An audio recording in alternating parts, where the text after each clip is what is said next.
Toneladang asukal ang nakatakdang i-export ng Pilipinas sa Estados Unidos ayon sa Department of Agriculture. Alamin kung bakit sa balita ni Sheena Torno.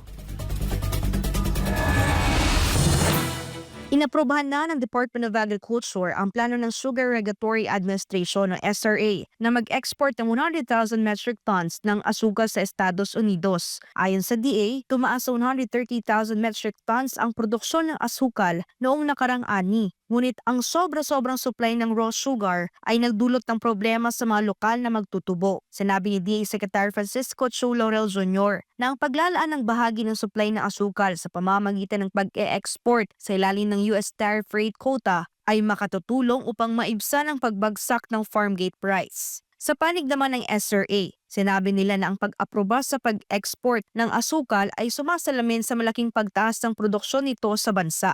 Ngunit kinakailangan pa ring balansehin ang pangangailangan at supply nito. Samantala, mahigpit ding binabantay ng DA at SRA ang mga pag-aangkat ng artificial sweeteners na nakaapekto ngayon sa demand at presyo ng produksyon ng lokal na asukal. Plano rin ng ahensya na hilingin sa Department of Health na suriin ang posibleng epekto ng paggamit ng artificial sweeteners sa kalusugan ng tao. Para sa Diyos at sa Pilipinas kung mahal, ito si Sheena Torno, SMNI News.